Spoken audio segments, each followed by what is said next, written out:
नमस्कार दोस्तों, मैं अभिषेक कुमार जग्रवाल एक बार फिर से आपका स्वागत करता हूं। आज हम एलडीसी का कलाम एकेडमी के द्वारा आयोजित किया गया माइनर टेस्ट 1 की बात करेंगे। इसमें हम पहले पार्ट में जीके के 30-40 क्वेश्चनों को करने का प्रयास करेंगे। चलिए प्रश्नों की शुरुआत करते हैं दोस्तों। तो पहला क्वेश्चन ये रहा। पहला क्वेश्चन ये कह रहा है कि निम्न में से फेंटा क्या है? आदिवासी पुरुषों का सिर का वस्त्र, भील पुरुषों का सापा, भील पुरुषों की धोती, आदिवासी महिलाओं की ओढ़नी का एक प्रकार। तो फेंटा आप जानते हैं सभी दोस्तों, भील पुरुषों का सापा।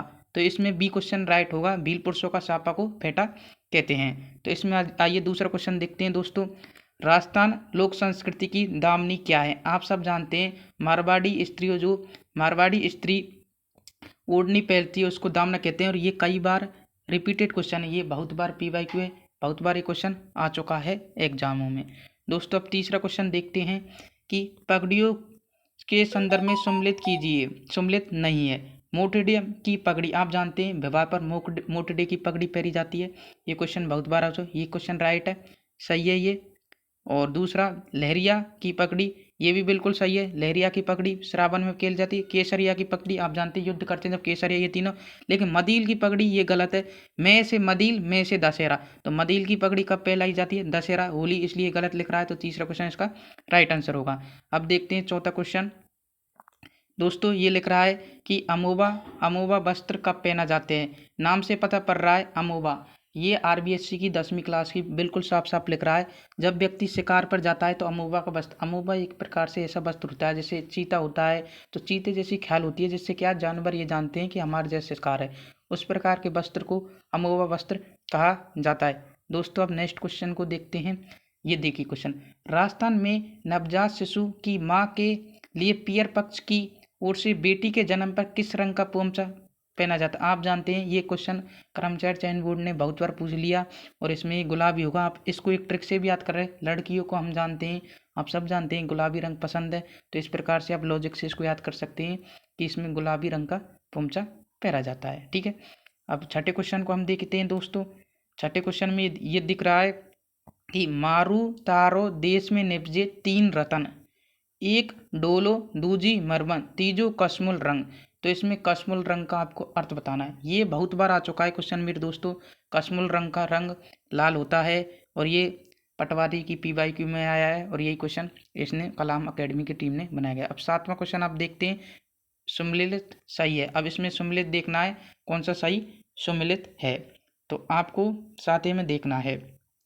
तो आप देखिए रमजोल आप जानते हैं पैर में पहन जाता है, तो ये तो सम्मिलित नहीं है।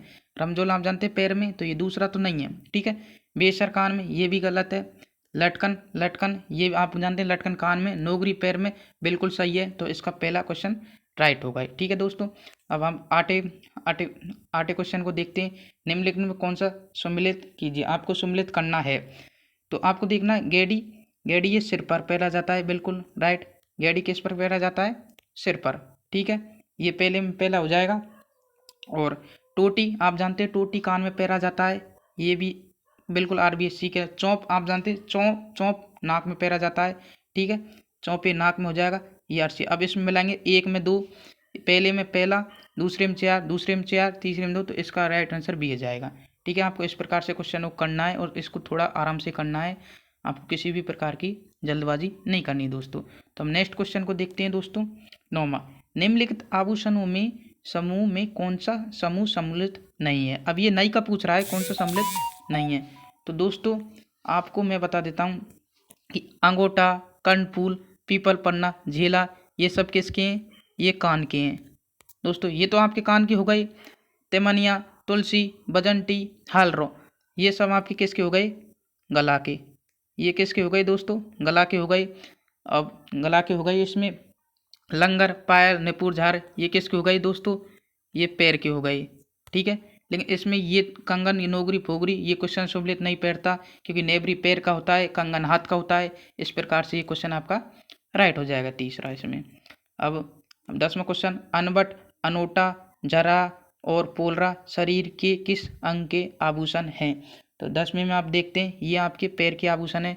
किसके आभूषण दोस्तों? ये आपके पैर के आभूषण है। 11वां क्वेश्चन देखते हैं कि तुलसी आभूषण महिला द्वारा पहना जाता है? मैंने अभी बात करके आया हूँ, तुलसी आभूषण गले में पहना जाता है। किस में पहना जाता है दोस्तों? गले में। तो ये गला हो गया। अब 13वां क्वेश्चन आप देखते हैं दोस्तों, 12वां क्वेश्चन देखते हैं हम कि निम्नलिखित में से आभूषण पुरुषों के हैं। आपको पुरुषों के आभूषण बताने हैं। तो पुरुषों के आभूषण छेलकड़ी, बिल्कुल ये आपका पुरुषों का आभूषण है। नरमुख, ये दोनों आपके पुरुषों के आभूषण नहीं है। तो इसमें पहला और दूसरा कौन सा? पहला ही कथन, तो आपको इसमें ए राइट हो जाएगा। ठीक है दोस्तों। अब 13वां क्वेश्चन को हम देखते हैं। देखो, जसनाथ जी ने मोक्ष की प्राप्ति के लिए गुरु निर्देशन का अनिवार्य माना। बिल्कुल राइट, ये आपका बिल्कुल राइट कथन है। बिल्कुल पहला कथन बिल्कुल राइट है। जसनाथ जी ने गौर में 12 वर्षों तक कठोर तपस्या की, बिल्कुल ये सही बात है। तो ए भी सही है, आर भी सही है। अब हमको देखना है व्याख्या करनी नहीं। अब व्याख्या करने के लिए दोस्तों आपको एक बात फिर देख दिए, बीच में क्योंकि लगाना पड़ता है। अब देखिए एक बार क्वेश्चन को, जसनाथ जी ने मोक्ष की प्राप्ति के लिए गुरु के निर्देशन का अनिवार्य माना, क्योंकि जसनाथ जी ने गुरु के 12 नहीं, क्योंकि मोक्ष की प्राप्ति करने के 12 कठोर का इससे कोई संबंध नहीं। वाक्य इस प्रकार से ये व्याख्या नहीं कर रहा ये क्वेश्चन। ठीक है, तो इसमें डी ऑप्शन होगा सही। अब 14वें क्वेश्चन को देखते हैं हम। 14वां क्वेश्चन ये रहा आपका दोस्तों। इसमें देखते हैं क्या पूछ रहा है ये। निम्न में कौन सा युग्म सही सम्मिलित नहीं है? नवल संप्रदाय बिल्कुल सही है, ये जोधपुर से ये मिल रहा है। गुदड़ दांतड़ा बिल्कुल सही है। चरणदास जी बिल्कुल सही, दिल्ली। निरंजनी बिल्कुल सही है, निरंजनी अजमेर में, सलेमाबाद में। तो इसका राइट आंसर चौथा होगा। अब अगले क्वेश्चन देखते हैं 15वां भी मिलान का है क्वेश्चन। आपको इसमें मिलान करना है, तो आपको मिलान करना है 15वें में। तो देखते हैं दोस्तों, पहले में कामा, बिल्कुल कामा मदन मोहन जी का मंदिर है। कोटा मतरेश जी का मंदिर है। नाथद्वारा विट्ठल नाथ जी का मंदिर है, बिल्कुल। सूरत श्री कृष्ण। तो हम 1 2 3 4 कौन सा है? बी। तो इसमें बी को ऑप्शन ठीक हो जाएगा। हम 16वें की बात करते हैं क्वेश्चन के लिए।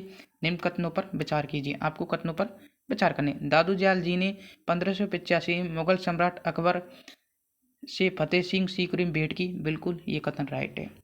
दादू जी के उपदेशों का संकलन दादू जी की वाणी में द्वारा किया जाता है, बिल्कुल राइट है ये। दादू जी ने प्रथम उपदेश साबर में दिए, बिल्कुल साबर में दिए। तो इसका राइट कथन हो जाएगा 1 2 3। आप कहेंगे अब 4, ये तीसरा क्यों नहीं होगा? ये जितने भी नाथ आ जाते हैं ना, ये नाथ ये जसनाथ जी के संत थे।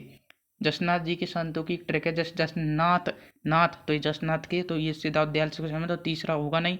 वैसे भी आप एलिमिनेट से कर सकते हैं कि तीसरा ऑप्शन इसमें नहीं होगा, तीसरा इसमें नहीं होगा, तीसरा में। इस हिसाब से आजकल के पेपर आ रहे हैं, आपको इस हिसाब से दिमाग लगाना ही पड़ेगा दोस्तों।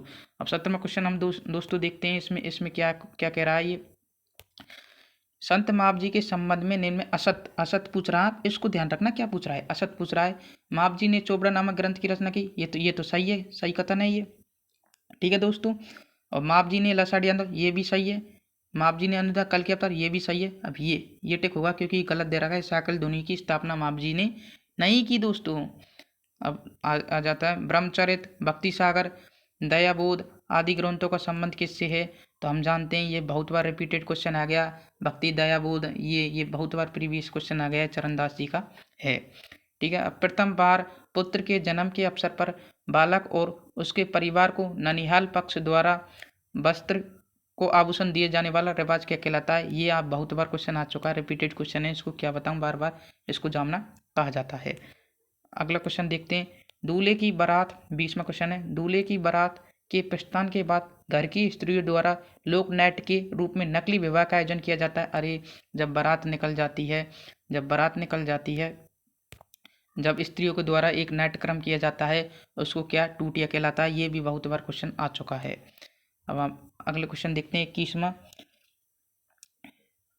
क्वेश्चन देखते हैं। इसमें सम्मिलित युग्म नहीं है, आपको सम्मिलित युग्म नहीं बताना है। आपको कौन सा बताना है? नहीं बताना। तो हाथ बोलो दुल्हन की, ये बिल्कुल सही है।